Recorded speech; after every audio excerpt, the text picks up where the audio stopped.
Bien, bonjour, bonjour à toutes et à tous. Ravi de vous retrouver. Je suis Philippe Mabille, directeur éditorial du journal La Tribune. La Tribune et La Tribune dimanche. Je compte sur vous pour acheter La Tribune dimanche, non? Ravi de vous retrouver après cette page de publicité nombreux pour parler et affronter le choc des réalités. Et parmi les réalités peut-être les plus importantes de l'économie, c'est la démographie. Vous le savez, ici, au Cercle des économistes, les rencontres économiques en parlent très souvent. Peut-être on peut résumer toute l'économie par la démographie et toute l'histoire économique par l'histoire des démographies. C'est un choc des réalités important, celui des jeunesses, dont nous allons parler ce matin, parce que au Nord, on le sait, la jeunesse, on peut se poser la question de son avenir. Est-ce qu'il y aura encore une jeunesse avec une démographie en forte baisse dans de très nombreux pays? Est-ce qu'on va vivre demain dans un monde de vieux? Et puis au Sud, au contraire, une jeunesse nombreuse, très nombreuse dans tous les pays du Sud, notamment l'Afrique, avec une démographie importante. Un espoir aussi pour l'avenir, un espoir pour le développement, à condition de leur offrir justement un avenir avec des enjeux, des défis, des réalités, le climat et bien sûr l'emploi. Alors pour en parler, nous avons réuni un panel exceptionnel. Je vais vous les présenter les uns après les autres, en commençant donc par, à ma droite, Nouza Chekrouni, qui est Policy Center of the New South, qui va nous parler de son pays, le Maroc, qui accueillera d'ailleurs la prochaine Coupe du Monde de football. On va peut-être parler un peu de l'intégration par le sport. À ses côtés, Didier Quillot, président exécutif de Cities Media. Didier qui connaît aussi bien le football, puisqu'il a dirigé la Ligue française de football et fait un grand parcours d'entrepreneur dans de nombreux secteurs. Il pourra nous parler, nous partager son expérience. Daniele Alakija, qui est président de The Soli Group. Bonjour Daniele, qui parlera peut-être en anglais, mais elle y est autorisée. Bienvenue, welcome Daniele for your presence. À ses côtés, nous avons la chance d'avoir Mamadou Touré, qui est le ministre de la Promotion de la Jeunesse, de l'Insertion Professionnelle et du Service Civique de Côte d'Ivoire, qui nous parlera évidemment en partie, je le signalais, de ces jeunesses africaines et des espoirs que ça peut représenter pour l'avenir. Et enfin, avec nous, nous avons Florence Brillouin, qui est directrice de la francophonie économique et numérique à l'Organisation internationale de la francophonie, qui prendra la parole en premier. Ce que je vous propose, c'est, après avoir entendu notre économiste Patrice Geoffron, qui va vous cadrer le débat pendant quelques minutes, d'avoir un tour de table peut-être pour vous laisser la parole les uns après les autres, dans l'ordre défini, et ensuite on va mettre un peu le bazar. Je vous propose, notamment les jeunes qui sont là, parce que vous êtes assez nombreux, de prendre la parole assez souvent. Donc je vous encourage, il y a un micro qui sera là à nous poser des questions. Je pense qu'on ne peut pas parler des politiques de la jeunesse sans donner d'abord la parole aux jeunes. Patrice, à toi pour commencer.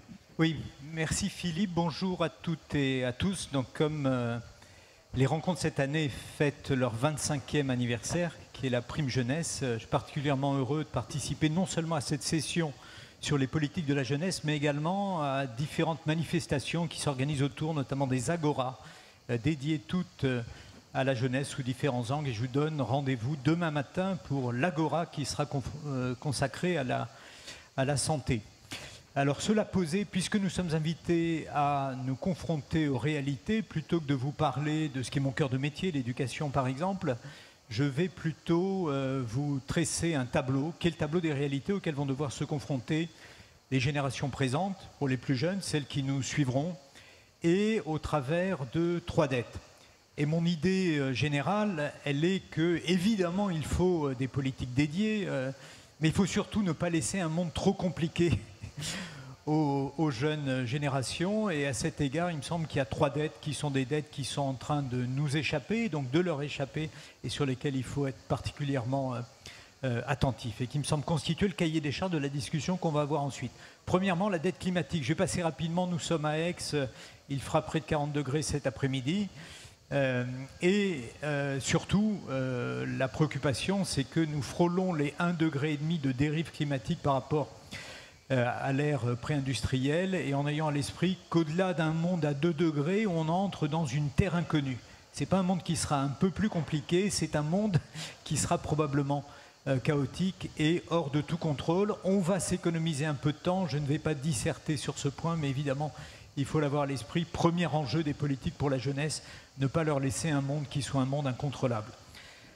Deuxièmement, la dette et la dette publique. Lorsqu'on observe les données de ces 20 dernières années, on observe que la dette publique mondiale, qui frôle désormais les 100% du PIB mondial, a doublé. Elle ne double pas uniquement au nord, on en est très préoccupé évidemment au sein de la zone euro et notamment en France ou en Italie, mais au niveau mondial, c'est ce qu'on observe avec un rythme de croissance depuis 2010 qui est plus élevé dans les pays en voie de développement que dans les pays de l'OCDE. C'est évidemment un sujet de préoccupation si on a à l'esprit qu'à l'heure actuelle, donc en 2025, il y a plus de 3 milliards d'humains qui vivent dans des pays à l'intérieur desquels le paiement des intérêts de la dette est plus important que les budgets qui sont consacrés à l'éducation et à la santé. Donc deuxième dette. Troisième dette qui est évidemment absolument clé, et ça renvoie à ce que disait Philippe Mabille tout à l'heure, évidemment le vieillissement. Il ne faut pas qu'on lègue aux plus jeunes un monde trop vieux avec une charge trop élevée sur les retraites dans les pays à l'intérieur desquels naturellement la question peut se poser dans ces termes. Ce que l'on observe, c'est qu'en 2050, eh bien, les moins de 20 ans, schématiquement, seront moins nombreux, mécaniquement passeront d'à peu près 15% de la population mondiale à 13%, alors que les plus de 65 ans passeront de 10 à 16%. Donc tout ça, selon les environnements, va poser naturellement des problèmes de nature diverses, mais ça constituera à l'évidence un fardeau pour les populations actives, et ce fardeau, à l'évidence, me semble également constituer une dette. Alors pour ne pas totalement plomber le débat qui va s'ouvrir, une raison d'espérer, notamment au regard de notre panel, qui est un panel ouvert sur le monde et notamment sur l'Afrique, on peut considérer que cette perspective pourrait constituer une chance pour l'avenir, qui sera non seulement le continent émergent en 2050, mais le continent émergent et jeune, et ce sera l'exception du monde à cet horizon, à deux conditions. La première, c'est qu'évidemment les budgets dédiés à la coopération soient des budgets plus importants que ceux qui vont être dédiés à ériger des murs. Le nombre de murs qui ont été construits en Europe, et sans parler évidemment de ce qui se passe à l'heure actuelle aux États-Unis, a été multiplié, leur métrage a été multiplié par 10 en l'espace de 10 ans. Et puis que l'accès à des technologies qui pourraient être des technologies de rupture, évidemment, on peut penser notamment à l'IA, puisse irriguer assez largement, y compris en Afrique. Philippe, je te rends la parole et le micro. Merci beaucoup Patrice pour cette brillante introduction. Et je pense que je rebondis sur tes propos sur les murs en disant ce qu'il faut et ce qu'on va essayer de faire au cours de cette session, c'est construire des ponts pour les jeunes. Alors on va commencer peut-être par donner la parole aux jeunes. Alors, avant de vous donner la parole, on va donner la parole à nos intervenants avec, pour commencer, Florence Brillouin. Vous, au niveau de l'Organisation internationale de la francophonie, vous avez donné la parole, vous avez fait une grande enquête auprès des jeunes en 2020. En 2020, on s'en souvient, c'était le Covid. Moi qui ai des jeunes enfants, c'était quand même une année très difficile pour les jeunes, le Covid, cet enfermement dans le monde entier, qui a laissé des traces, y compris sur la santé mentale, et avec effectivement le sentiment pour beaucoup de jeunes d'une année perdue. Qu'est-ce que vous avez dans cette enquête, qu'est-ce que vous ont dit les jeunes sur leurs espoirs, leurs attentes, leurs inquiétudes? Merci beaucoup déjà de cette invitation et de permettre effectivement de partager le regard que porte la francophonie sur le monde en plein mouvement sur les 5 continents. Effectivement, en 2020, à l'occasion des 50 ans de la francophonie, a été lancée une grande consultation auprès de 10 000 jeunes sur les 5 continents, puisque, comme vous le savez peut-être, l'Organisation internationale de la francophonie, c'est 93 pays et gouvernements. Donc c'est la deuxième plus grande organisation en termes de nombre de pays, après l'ONU. Et ce qui nous donne effectivement un champ d'analyse assez intéressant, avec cette population de jeunes répartis au nord, au sud, sur les 5 continents. Et ce qu'il en est ressorti de cette consultation, c'est effectivement 3 préoccupations majeures. Éducation, formation, environnement.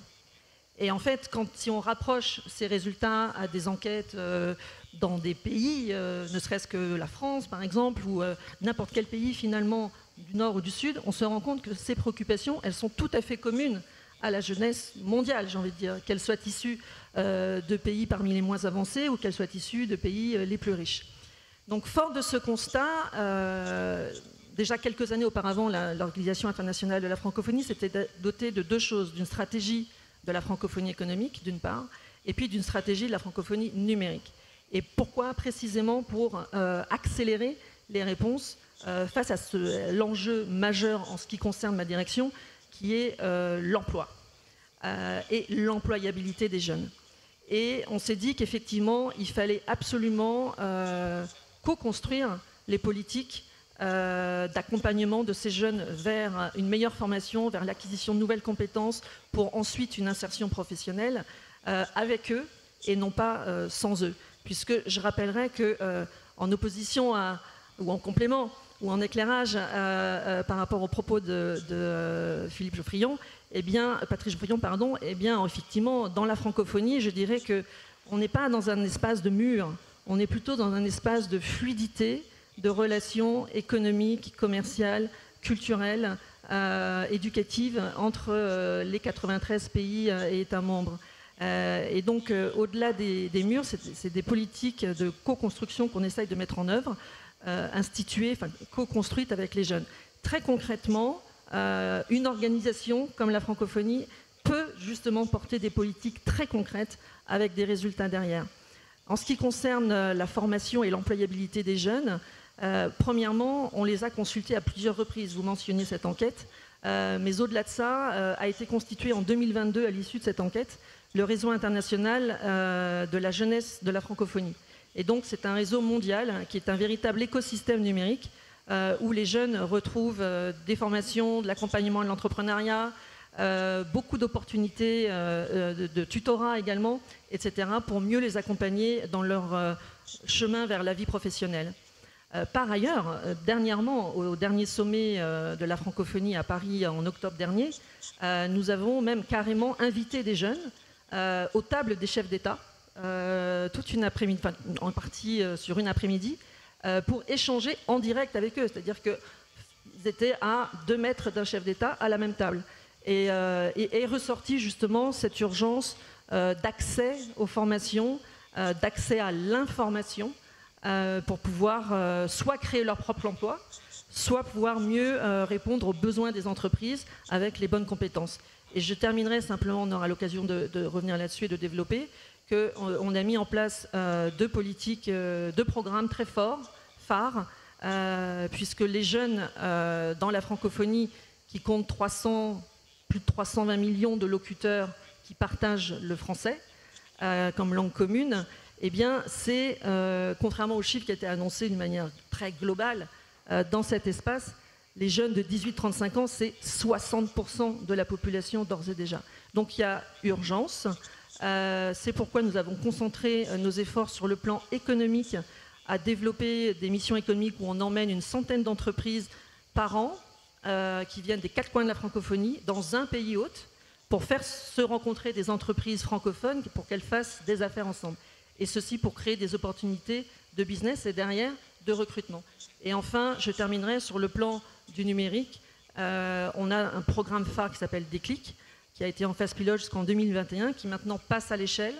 Et on forme maintenant, depuis quelques années, notre ambition jusqu'en 2027, c'est de former des dizaines de milliers de jeunes dans l'espace francophone, en particulier sur le continent africain, pour acquérir les compétences indispensables, basiques, j'ai envie de dire, dans les métiers de base qui concernent tous les secteurs d'activité dans le monde, que sont le développement web, le développement mobile par exemple, mais aussi dans notre passage à l'échelle, on cible les métiers déjà d'aujourd'hui et encore plus de demain autour de la cybersécurité, de la blockchain et de l'intelligence artificielle bien sûr. On va reparler de tout ça. Merci beaucoup Florence pour nous avoir fait partager cette force qu'est la francophonie. Et j'ai envie de dire, parce qu'on me le rappelle souvent quand je travaille sur le sujet, la francophonie, ce n'est pas la France. La francophonie, c'est le partage de cette langue qu'est le français avec toute sa diversité culturelle. Alors, très bonne transition pour offrir la parole à Mamadou Touré, ministre de la promotion de la jeunesse, de l'insertion professionnelle, on vient de parler de l'emploi et du service civique, sujet qui est assez à la mode en France aussi. Vous allez nous parler, Mamadou Touré, de, j'imagine, cette jeunesse de Côte d'Ivoire et de jeunesse africaine, ses craintes, ses espoirs. Merci beaucoup, merci de nous avoir invités à cette importante rencontre. Je pense que le diagnostic qui a été posé dès le départ montre une certaine réalité, mais montre aussi, ça a été dit, en quoi est-ce que la démographie aujourd'hui en Afrique peut constituer une opportunité pour le monde de demain. L'Afrique, c'est 1,5 milliard d'habitants aujourd'hui, dont 1,100 millions d'habitants qui sont jeunes, sur les 1,5 milliard d'habitants. À l'horizon 2050, nous serons 2,5 milliards. Et sur les 2,5 milliards, vous aurez 1,9 milliard qui auront moins de 35 ans. Quand je prends un pays comme la Côte d'Ivoire, nous avons aujourd'hui près de 30 millions d'habitants, avec 75% de la population qui est jeune, donc autour de 22 millions d'habitants. Cela constitue vraiment une opportunité, mais cela pose aussi beaucoup de défis. Parce que nous avons aujourd'hui près de 6 millions d'enseignants qui manquent en Afrique. On pense qu'on a besoin d'à peu près 15 millions de manque d'enseignants dans les années à venir, 9 millions de salles de classe. Donc ça veut dire que cette démographie qui peut être une opportunité, si des réponses structurelles efficaces ne sont pas apportées aux défis de la formation, de l'employabilité des jeunes, cela peut constituer plutôt une bombe à retardement pour le monde. Et c'est pour cela que depuis bientôt 15 ans, en Côte d'Ivoire, nous avons érigé la question de la jeunesse au cœur des priorités. Plusieurs politiques ont été mises en œuvre, politique nationale jeune, politique d'insertion des jeunes. Et il y a 3 ans, le président Ouattara a souhaité que nous puissions aller vers un programme jeunesse du gouvernement qui voit une synergie d'action de 21 ministères sectoriels sur les problématiques de formation, en entrepreneuriat, sur le bien-être des jeunes, l'engagement civique et citoyen des jeunes. Je vais rappeler que nous avons, dans un monde de plus en plus compliqué et difficile, et surtout dans une sous-régionale, on pourra beaucoup de conflits, Mali, Burkina, où justement l'extrême vulnérabilité des jeunes est exploitée par des mouvements terroristes, etc. La Côte d'Ivoire a décidé de ne pas subir. Et donc ces politiques volontaristes nous ont permis d'impacter les 2 dernières années près de 2 500 000 jeunes sur un objectif initial de 1 500 000 jeunes. Donc cette jeunesse constitue pour nous l'une des priorités. Alors pour l'élaboration de ces politiques, bien évidemment, elle a été associée parce que très souvent, l'erreur des politiques, c'est de définir les priorités pour les jeunes. Nous avons, dès l'entame des réflexions sur ces politiques publiques, associé les jeunes, recueilli leur avis. J'ai dans cette salle le président du Conseil national des jeunes de Côte d'Ivoire, et qui, avec 380 organisations, eux-mêmes se sont réunis sur les différents sous-thèmes, ont défini eux-mêmes leurs visions, leurs priorités, leurs propositions concrètes. Et bien évidemment, cette synthèse a été faite avec le gouvernement. Et ce qui nous permet aujourd'hui vraiment de dérouler cette stratégie en faveur des jeunes dans notre pays. Avec l'intelligence artificielle, nous considérons que c'est une opportunité parce que vous avez parlé des contraintes liées à la dette, les contraintes liées au manque de ressources dans le cadre des partenariats de développement. Nous n'aurons pas suffisamment de ressources pour aller construire autant de salles de classe. Nous n'aurons pas forcément suffisamment de ressources pour recruter des enseignants, etc. Et donc l'intelligence artificielle et les nouvelles techniques de l'information offrent une opportunité pour faire face à ce défi d'infrastructure qui se pose au pays africain. Merci beaucoup. Merci beaucoup, Monsieur le Ministre. Vous avez ouvert plein de pistes sur lesquelles on va revenir. On va continuer ce tour de table en écoutant Daniele Alakija qui va prendre la parole au nom de The Soli Group. Alors peut-être, Daniele, en anglais, if you can tell us more about The Soli Group, of course. Qu'est-ce que vous pouvez nous dire du Soli Group? Oui, tout à fait. Je suis désolé, je parle anglais, mais je pense que ce serait mieux que je parle en anglais plutôt que de trébucher avec mon français du lycée. Alors, s'agissant du groupe Soli, alors moi j'ai fondé l'organisation 2022 après la pandémie de Covid.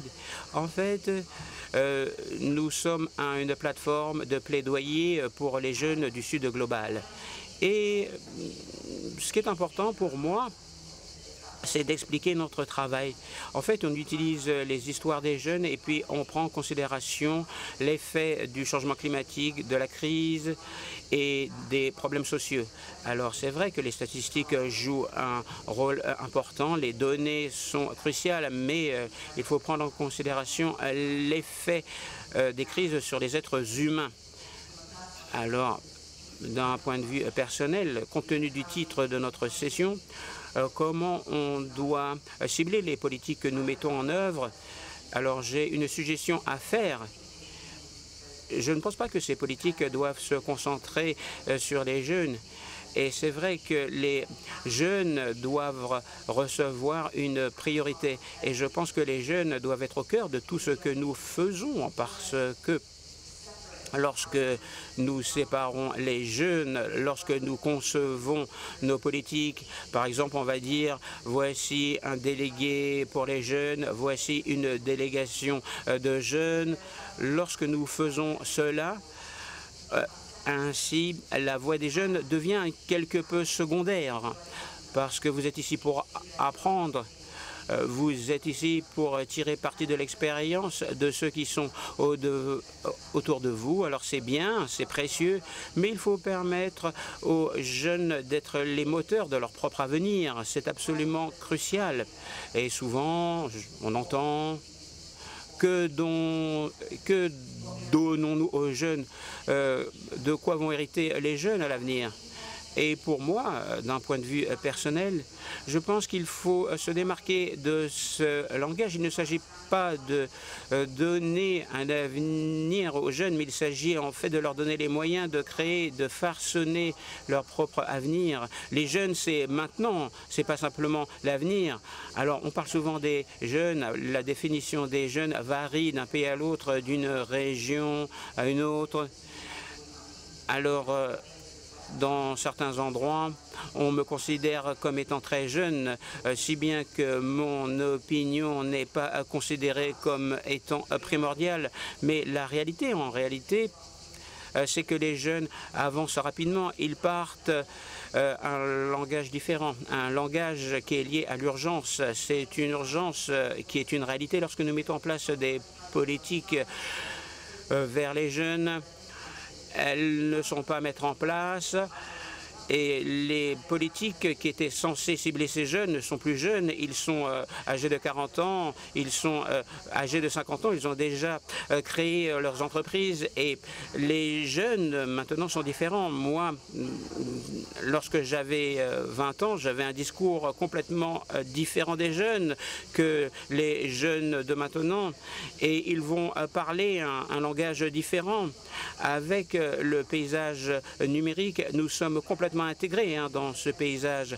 En fait, lorsque vous regardez un petit peu à droite et à gauche, on ne peut pas échapper à l'intelligence artificielle. Vous allez sur Google, vous saisissez des mots sur les jeunes et vous allez tomber sur une enquête que vous n'avez pas recherchée. Vous allez sur WhatsApp et vous pouvez transcrire des notes de vos messages. Ce sont les jeunes qui conçoivent ces systèmes, qui les façonnent, et ce sont les jeunes qui vont être capables de les sauvegarder à l'avenir. Alors, s'agissant de mon travail au sein de Soli Group et s'agissant de l'histoire que j'ai à vous raconter, lorsque nous racontons les histoires des jeunes, lorsque nous écoutons les histoires des jeunes gens, on leur donne le pouvoir, on leur donne de l'influence afin qu'ils puissent façonner cet avenir qu'il est possible de créer. Parce que c'est leur avenir, c'est leur futur, c'est mon avenir. Et c'est les générations, ce sont nos générations qui regardent tout cela. Est-ce que nous avons des enfants ? Est-ce que nous avons des enfants ou pas? Mais ce qui est important, c'est de prendre tout cela en considération. Je suis nigériane, mais j'ai grandi dans les îles Fidji. Daniel, tu vis à Londres. Pourquoi tu as déménagé? Pourquoi tu as quitté ton pays? Pourquoi tu t'es installé à Londres? Alors, parce que j'avais la possibilité dans le Pacifique. Et c'est vrai que dans la région du Pacifique, il y a des millions de jeunes, et je vais être honnête avec vous, des millions de jeunes qui ne regardent pas l'avenir pour 2050, 2075. En fait, eux, l'avenir, c'est la prochaine saison d'inondation, la prochaine saison de cyclone. Est-ce qu'ils vont pouvoir survivre? Est-ce que leur île sera là dans 10 ans? Donc, moi, je suis heureux de dire que nous avons des jeunes gens qui sont pertinents. Ce qui est important, c'est que vous ayez voix au chapitre et je pense que c'est la meilleure façon pour que les jeunes construisent leur avenir. Merci, merci infiniment. Cette expérience vraiment très enrichissante. Je pense que vous posez bien dans le débat la question aussi de savoir si cette idée de empowerment de la jeunesse est possible aujourd'hui. Est-ce que les personnes qui sont aujourd'hui au pouvoir comprennent cette jeunesse? Et peut-être je me tourne vers Didier Quillot parce que par votre expérience d'entrepreneur dans divers secteurs et aujourd'hui dans vos fonctions, est-ce que le vrai sujet, c'est qu'est-ce qu'on transmet? C'est ce que disait tout à l'heure Patrice, on transmet que des dettes ou est-ce qu'on transmet un actif à cette jeunesse? Et j'aimerais vous entendre peut-être un peu là-dessus et cette jeunesse aussi qui a l'espoir d'entreprendre dans le monde futur. Merci, bonjour à toutes et à tous. Moi, on m'a demandé d'apporter le témoignage d'un chef d'entreprise par rapport à la question autour de la jeunesse que nous nous posons ce matin. Et donc, j'ai commencé par regarder l'étude qui a été faite par le pôle jeunesse du Cercle des économistes. Et j'ai été interpellé par 2 ou 3 chiffres. Et puis ensuite, j'essaierai de répondre à comment, à ma place, à la tête d'une entreprise de communication, j'essaye peut-être de traiter les problèmes que cette étude remonte. Et dans cette étude, elle nous dit quoi? Elle nous dit évidemment, elle parle des fractures sociales, générationnelles, culturelles, territoriales qui sont celles de notre société, sur lesquelles je ne reviendrai pas. Mais quand on interroge les jeunes, comme ça a été fait par le Cercle des économistes, on interroge les 18-30 ans, 74% d'entre eux se sentent non représentés ou pas représentés.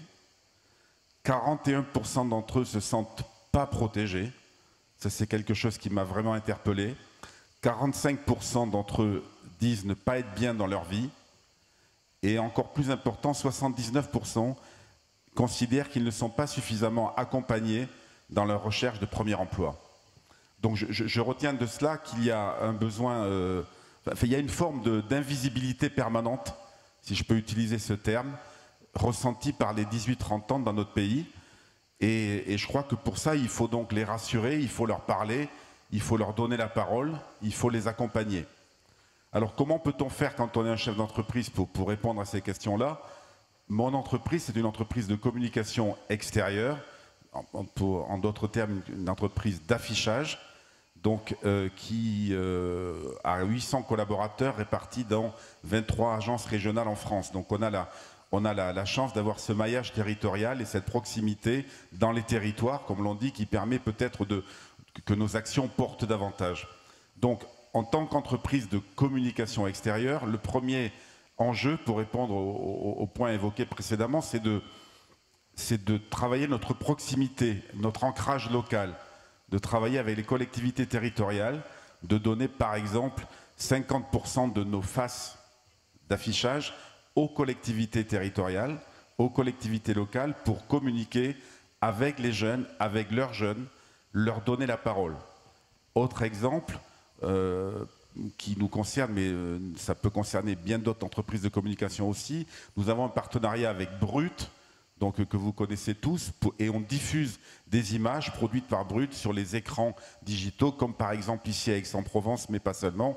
Dans la région sud, on est présent dans de nombreuses municipalités et villes de la région. Donc on apporte à ces jeunes ce contenu éditorial qu'ils prisent, qu'ils aiment, et on leur donne aussi la parole. On a créé donc une plateforme éditoriale qui s'appelle Bonjour Cities, du nom de notre entreprise, dans laquelle les jeunes peuvent s'exprimer, peuvent produire, peuvent poster des contenus, pour échanger et pour participer à la vie de la cité et donc être impliqués pleinement dans la vie de la cité. Parce que notre média, c'est un média de proximité, mais surtout c'est un média populaire, c'est l'anti-réseau social. Donc nous, en fait, on est l'anti-bulle des réseaux sociaux. Avec notre proximité, on est le média de la rue, on est le média qui parle à tout le monde, qui est vu par tout le monde. Et je considère qu'on a cette chance, en étant ce média-là, le média que j'appelle anti-réseau social, anti-bulle du réseau social, de parler à nos jeunes. Sur l'entreprise plus précisément, moi quand je suis arrivé dans cette entreprise que j'ai rachetée il y a 18 mois, donc on m'a parlé de télétravail. Donc je vais donner 3-4 exemples de ce que j'essaye de faire dans mon entreprise pour accompagner ces jeunes, les rassurer, leur parler, tenir compte de leurs aspirations. Et au risque d'être provocateur, moi quand je suis arrivé, j'ai été... comme toutes les boîtes françaises ou internationales actuellement, je me suis posé des questions sur le télétravail. Et j'avais d'abord décidé, il y a 2 jours de télétravail chez nous. Mais j'avais d'abord décidé de mettre tout ça à plat et de mettre fin au télétravail. Et j'ai vite compris que le télétravail dans une entreprise, ce n'était pas seulement un critère d'employabilité pour les jeunes, c'était aussi un critère d'équilibre entre la vie personnelle et la vie professionnelle.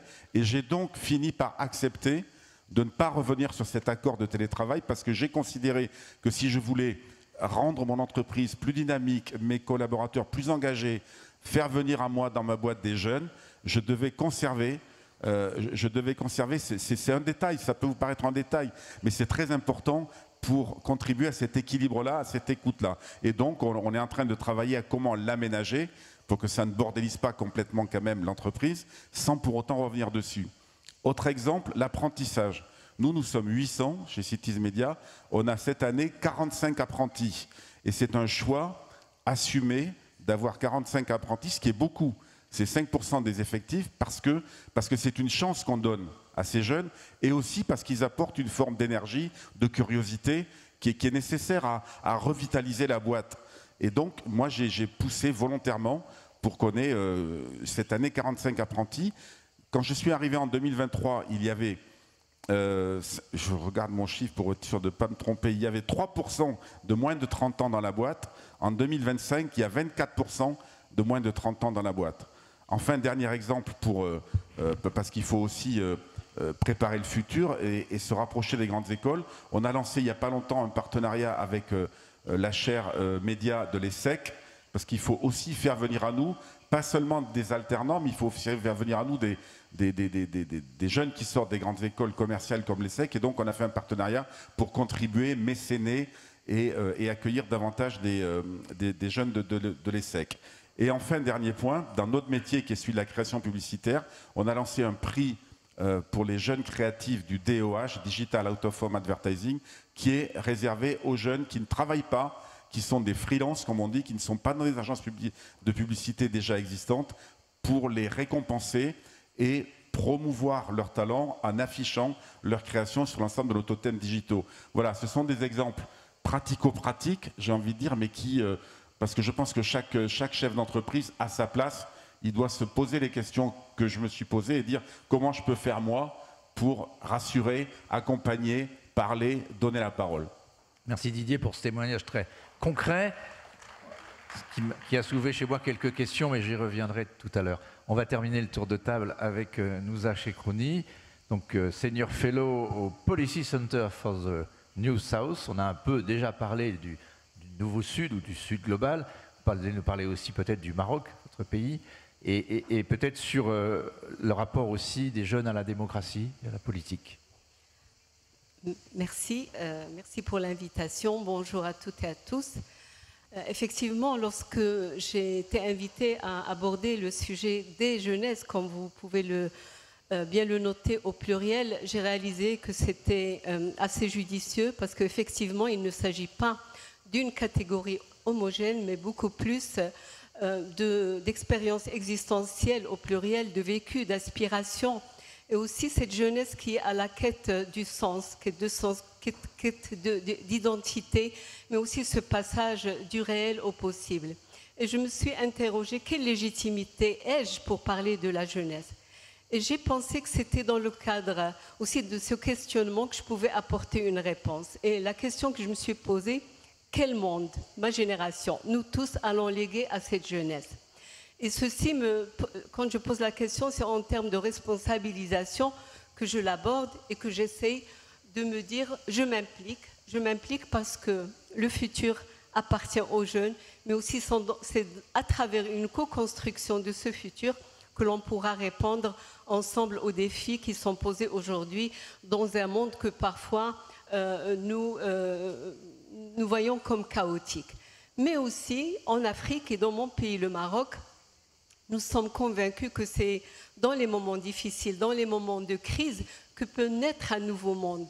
Et c'est là où notre responsabilité est de réinventer ce monde dans le cadre de cette co-construction. Quand je dis co-construction, je ne parle pas de transmission, mais je parle d'un dialogue intergénérationnel, un dialogue disciplinaire, faire dialoguer les cultures, faire dialoguer les générations pour faire le point, mais pour avancer.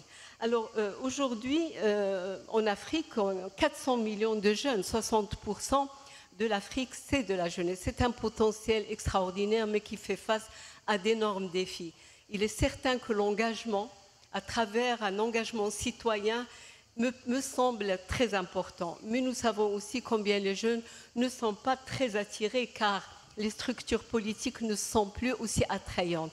C'est pour cela qu'aujourd'hui, les décideurs sont interpellés pour... les jeunes sont en train de réinventer le monde de l'action, du civisme, mais c'est aux décideurs aussi de considérer ces nouvelles formes d'action, d'expression, de les prendre en compte. Aujourd'hui, les réseaux sociaux, la digitalisation, l'intelligence artificielle deviennent de véritables leviers, non seulement d'expression, mais aussi d'éducation et de contribution, de participation. Donc, on devrait réfléchir ensemble à élargir le spectre de la participation des jeunesses pour donner à cette jeunesse beaucoup plus d'espace, beaucoup plus d'opportunités d'écouter leur voix, mais aussi de les voir à l'action. Alors, je vois ici quelques points. Je voudrais soulever les dynamiques démographiques et l'innovation. Et donc, comme je le disais, les jeunes aujourd'hui sont nombreux à innover dans beaucoup de domaines, en agriculture, en écologie, la question du féminisme qui est portée de façon différente, mais aussi de créer au niveau social des emplois grâce aux start-up et d'autres formes nouvelles qui créent des richesses. Mais aussi un engagement citoyen et associatif où on voit une mobilisation de plus en plus croissante des jeunes dans des mouvements sociaux pour un environnement beaucoup plus démocratique et aussi accorder et accompagner les changements qui se produisent au niveau de nos sociétés. On l'a vu, les printemps arabes, les printemps africains, les initiatives écologiques. Mais nous avons également des réponses. Quelle politique pour les jeunesses? Et je pense que c'est là où intervient le rôle des États, mais aussi des différents acteurs. Je vais parler un peu de ce que nous faisons. Alors, lorsqu'on prend l'approche quantitative et qui nous apprend combien de jeunes nous avons, leur taux d'emploi, je pense que cette approche n'est pas suffisante. Il va falloir la doubler d'une approche qualitative qui nous renseigne justement sur le vécu, sur les aspirations, les blocages socioculturels et surtout les dynamiques locales qui influencent la participation des jeunes. Et ceci requiert l'analyse de récits et des expériences vécues. Ceci aussi nous emmène à parler de notre Afrique, comment aller rencontrer les racines, nos racines, aller les comprendre, comprendre les normes et les représentations des jeunes, les représentations sociales par rapport au rapport à l'autorité, aux politiques, au gouvernement, mais aussi par rapport à l'engagement. Et donc, ceci, évidemment, a besoin d'espace et de mécanismes. Et c'est ce que nous faisons au sein du Policy Center for the New South, où nous organisons, dans le cadre de Atlantic Dialogue, qui est l'un des événements phares que nous organisons au sein du Policy Center, nous avons le programme Emerging Leaders. Et je me réjouis de voir Daniela, qui est un produit de ce programme. C'est un programme qui empower les jeunes, qui leur donne la possibilité de se réunir, de leur offrir un espace, non seulement pour s'exprimer, mais pour aussi apporter leur vision du monde. Cette vision du monde qu'ils essaient de construire ensemble dans un dialogue avec leurs pairs au niveau du Nouveau-Sud, mais aussi ouvert sur le Nord, car nous sommes profondément convaincus que c'est dans cette ouverture, mais avec une vision qui émane et qui répond à nos aspirations. Une vision, celle du Nouveau-Sud, qui veut construire un nouveau monde grâce à cette jeunesse impliquée. Mais ce ADEL, donc ce programme de Emerging Leaders, ce n'est pas seulement un espace pour les rencontres, c'est un espace de co-construction, parce que dedans, il corrige déjà les problématiques posées par les problèmes actuels. Vous allez rencontrer dans cet espace 50% de jeunes filles et 50% de jeunes hommes. Donc nous répondons à cette absence, cette invisibilisation des femmes qui ne doit plus se perpétuer à travers cette jeunesse. La question de la liberté est fondamentale parce que la question de la démocratie ne peut se limiter au vote, c'est aussi l'action d'entreprendre, d'avoir la liberté et de libérer le potentiel des jeunes pour leur laisser la possibilité d'apporter un regard nouveau et de construire. Enfin, le Maroc, bien sûr, organise le foot, la CAN en 2030. Ça va être un moment extraordinaire, une grande messe pour la jeunesse. Mais derrière le jeu du foot, il y a toute une responsabilisation, il y a toute une gouvernance. Et donc, pour finir, je voudrais juste dire, ces actions pour nous, en tout cas au Policy Center, il ne s'agit pas juste de créer des opportunités ponctuelles, mais c'est de nous inscrire dans la durabilité pour faire justement grandir ce projet, pour faire grandir et accompagner cette jeunesse et lui donner la possibilité de nous rassurer sur l'avenir. Aujourd'hui, ce n'est pas un acte de générosité que nous faisons, c'est un acte de lucidité. Merci beaucoup. Merci beaucoup. Alors, bon, vous avez parlé beaucoup plus que les 3 minutes qui étaient prévues au départ, les uns et les autres, mais c'est pas grave parce qu'on est très bienveillants ici, à cette tribune. Et on va quand même, comme il reste peu de temps, plutôt que ce soit moi qui pose des questions, je voudrais donner tout de suite la parole à tous ceux, toutes celles et ceux qui en veulent. Donc, il y a des micros. Allez, on va commencer par mademoiselle, madame, pardon. Allez-y. Présentez-vous en 2 minutes qui vous êtes et une question si possible. Super, merci beaucoup. Bonjour à toutes et à tous et merci à nos chers panélistes. Moi, mon nom c'est Adja Ba. Je suis guinéenne d'origine, militante activiste qui défend les droits de l'homme. Et je suis très enchantée de voir Monsieur le ministre de la Jeunesse de la Côte d'Ivoire parce que c'est tout près de la Guinée et nous partageons presque les mêmes réalités. Et enchantée aussi de voir l'OIF et de voir toutes ces organisations où font partie la jeunesse africaine. Ma question est celle de savoir, alors quelle est la véritable place de tous ces jeunes qui n'ont pas de voix? Par exemple, si on me parle tout à l'heure du réseau des jeunes mondiaux et tout, je me demande quelle est la place de la Guinée. Parce que là, je ne sais pas, je ne connais pas un jeune vraiment qui fait partie de ce réseau. Et c'est vraiment important parce que nous, on milite, on est sur le terrain, on sait les réalités. Et s'il y a des espaces comme ça qui sont créés pour la jeunesse, tâchez vraiment, parce qu'au niveau de la francophonie, ce n'est pas les Nations Unies ou les États-Unis ou les Américains ou les Anglais qui vont vraiment nous donner cet espace-là pour nous exprimer ou pour exprimer ce qu'on est en train de faire, nos combats.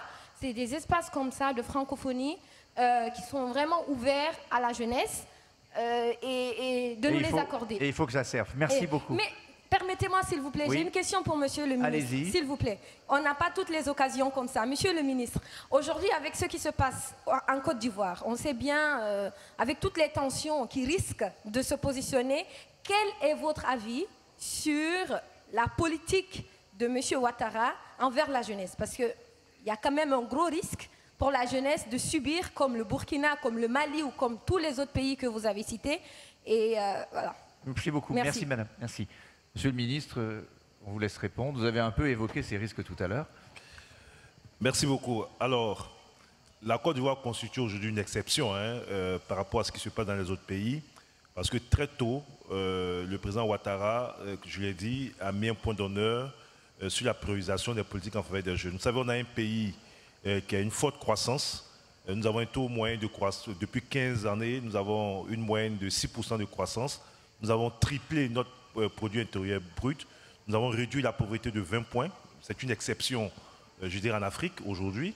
Et cette dynamique économique se poursuit, doit être accompagnée par une politique volontariste en faveur des jeunes et c'est ce qu'on essaie de faire. Et ça nous permet de soustraire les jeunes de toute velléité de manipulation, etc.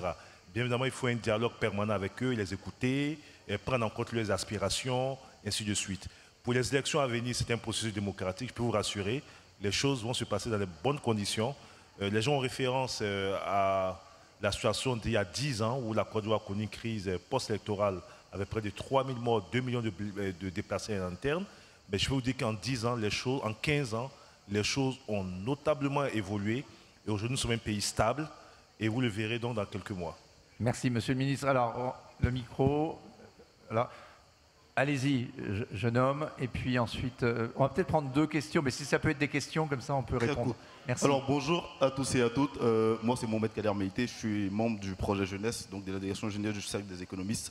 Je suis également étudiant en bachelor en gestion des entreprises et des administrations à l'UT de Villetaneuse.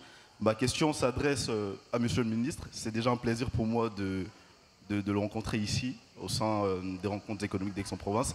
Alors, selon l'Organisation de coopération et de développement économique, et également selon Abidjan.net, on a environ 1,2 million d'Ivoiriens émigrés, donc de l'étranger. Et également, toujours selon Abidjan.net, on a environ près de 55% de cette population qui est âgée entre 28 et 35 ans, donc environ 55% de la population étrangère, donc environ 660 000 jeunes. Alors, ma question, c'est de savoir quelle politique en faveur de ces jeunes de l'extérieur. Alors, on va prendre une 2e question. Allez-y. C'est la même, pardon. Bon, très bien. Allez-y, madame. Bonjour, je suis Oumé Mabouriba, économiste au Policy Center for the New South. Et j'ai une question pour tous les panélistes. En fait, comment peut-on assurer que la divergence démographique, notamment entre l'Europe et l'Afrique, soit une source d'opportunité que plutôt une source de pression? Très bonne question. Alors, on va peut-être commencer, Monsieur le Ministre, très rapidement pour les diasporas, on va dire, tous ces jeunes. Comment conserver les talents aussi en Afrique? Mais depuis 15 ans, on essaie de mobiliser notre diaspora. Et je me réjouis du processus de retour. Beaucoup de jeunes Ivoiriens. Et c'est bien d'avoir de la diaspora, c'est bien d'avoir ces jeunes qui partent, qui vont acquérir de nouvelles expériences ailleurs. Et depuis près de 15 ans, nous essayons de mobiliser donc ces jeunes. Et il y a beaucoup de jeunes qui, de plus en plus, après leur formation ou après une expérience acquise en Europe, décident de venir dans leur pays pour saisir les opportunités. Bien évidemment, en tant que dirigeants, notre responsabilité, c'est de créer cet environnement favorable à leur retour. Et pour ce faire, il faut réduire les fractures. Je vais dire, si quelqu'un comme vous, par exemple, qui est ici en France, décide de retourner en Côte d'Ivoire, vous voulez trouver à peu près les mêmes infrastructures, avoir les mêmes opportunités, etc. C'est pour cela que nous mettons un accent sur la réduction des fractures, que ce soit au niveau donc, du numérique, que ce soit au niveau des infrastructures routières, que ce soit au niveau de l'électricité. Aujourd'hui, la Côte d'Ivoire est en chantier. Et sur tous ces champs, nous avons énormément évolué. Nous avons quasiment doublé notre production en électricité. Le taux de couverture, lorsque le président Ouattara arrivait, par exemple, pour être très concret, était de 33% sur l'ensemble du territoire national. Nous sommes aujourd'hui à 94% de taux de couverture en électricité.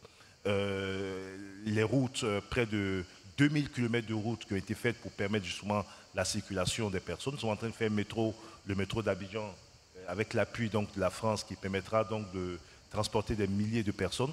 Donc, une politique d'attractivité. Et merci beaucoup. Avoir une politique d'attractivité. Merci beaucoup. Peut-être sur la 2e question, Florence Brilouin en premier. Comment créer des ponts? Oui, merci. Je vais faire peut-être une parenthèse avant de répondre à la toute dernière question sur la première question qui a été posée. Parce que c'est un point important qui est soulevé. Effectivement, on est très soucieux à l'OIF, c'est notre cœur de cible, hein, les jeunes. On mentionnait des chiffres faramineux en ce qui concerne le continent africain, et ça va aller en croissant, bien sûr. Donc, c'est au cœur de notre cible, et les femmes à l'intérieur de cette jeunesse sont encore plus au cœur de notre cible, parce qu'on voit qu'elles sont souvent écartées, qu'elles n'ont pas accès aux outils numériques. Exactement. Donc, c'est très bien de créer, effectivement, et depuis 2022, ce réseau fonctionne, ça mobilise énormément de jeunes qui se connectent. Encore faut-il avoir une certaine maîtrise des outils numériques et que ces outils numériques arrivent jusqu'aux jeunes les plus invisibles, justement. Alors, donc, sur les jeunesses du Nord et du Sud. Exactement. Et donc, simplement pour répondre à cette question, on s'est évidemment emparé de ce problème qui est basique. Et c'est pourquoi, dans les formations aux outils du numérique, pour acquérir des compétences sur différents métiers numériques et également simplement la manipulation des outils numériques, plus de la moitié de nos programmes sont destinés à des populations périurbaines, voire en zone rurale. C'est-à-dire qu'on va vraiment chercher ces jeunes-là, on ne les laisse pas sur le côté de la route. Ça, c'est un élément de réponse à la première question. Il reste 2 minutes avant la fin, ouais. donc allez-y. Et pour répondre à la toute dernière question, l'espace de la francophonie, c'est nord-sud, c'est 93 pays sur les 5 continents. Donc, on n'a jamais considéré que cette diversité était un frein. Au contraire, c'est vraiment une terre d'opportunités. Et nous, on le voit chaque année à notre rendez-vous économique incontournable, que sont les missions économiques dont j'ai dit un mot en introduction. Et on voit à quel point il y a des transferts de technologies, des savoir-faire, mais pas forcément du nord vers le sud. Bien sûr qu'il y a des investissements directs du nord vers le sud, mais il y a également le repérage de jeunes talents issus du continent africain notamment, porteurs d'innovation, qui sont très intéressants pour des entreprises qui viennent à nos missions économiques. C'est pourquoi nous avons emmené cette année, à la dernière mission économique que nous avons organisée au Bénin il y a quelques semaines, toute une cohorte de jeunes pour les faire se rencontrer avec justement un plateau d'entreprise. On ne pourra pas résoudre tout le problème avec les 2 minutes qui nous restent. On va prendre 2 dernières questions, monsieur et monsieur. Voilà. Et je suis obligé de m'arrêter, sinon on va me gronder. Bonjour. Donc, je m'appelle Alexandre Chalin, je suis en 2e année aux mines de Saint-Étienne. Donc, vous avez essentiellement parlé du contexte géopolitique qui pouvait créer de l'anxiété parmi les jeunes. Je pense qu'il est important qu'on revienne aussi sur le contexte technologique. 89% des jeunes de 18 à 24 ans se disent accro à leur téléphone et 12-17 passent environ 5 heures sur leur téléphone. Je crois que lorsque vous faites entrer de manière aussi brutale dans vos cercles affectifs un objet étranger, un téléphone, un réseau social dont vous ne comprenez pas fondamentalement le fonctionnement, vous vous soumettez à des risques psychologiques, psychiatriques. Les jeunes... L'addiction aux écrans. C'est ça. Et pour finir, les lycéens, un lycéen sur 10 a fait une tentative de suicide dans sa vie, un quart des lycéens a des pensées suicidaires. Comment aussi on peut envisager l'intégration des nouvelles technologies de manière plus prudente au risque des risques psychiatriques? Merci de ce témoignage. On va prendre, voilà, monsieur là. Il y a un monsieur là, barbu, qui veut poser une question. On va lui laisser parce que sinon il va... Bonjour, merci. Pas trop long, oui, vous aviez l'air impatient. Une question, comment on fait pour ne pas consulter les jeunes, mais pour faire en sorte qu'ils soient présents dans les instances de décision? Parce qu'on parle beaucoup de la jeunesse au nom d'eux, et les premiers concernés sont quand même les meilleurs pour parler des choses. Donc comment on fait en sorte qu'ils soient dans les conseils d'administration, qu'ils soient dans les espaces de décision et non pas dans les espaces de consultation? Merci. Je pense que tout le monde partage ça. Alors, qui veut dire un mot peut-être? Allez-y. Et puis, on va devoir s'arrêter parce qu'on a débordé. Entièrement d'accord sur cette question. C'est ça, c'est le passage de la consultation à la décision. Il y a tellement de mécanismes. Il faut commencer par abolir les obstacles, notamment l'obstacle de l'âge, et donner cette possibilité. C'est parmi d'autres. Mais il y a tellement, c'est à vous d'inventer, de créer, de proposer de nouvelles formes, mais les États doivent être ouverts. Ils ont l'obligation de vous écouter et de prendre en compte aussi vos aspirations. Alors, un mot de conclusion de Patrice pour peut-être répondre à la question sur l'addiction.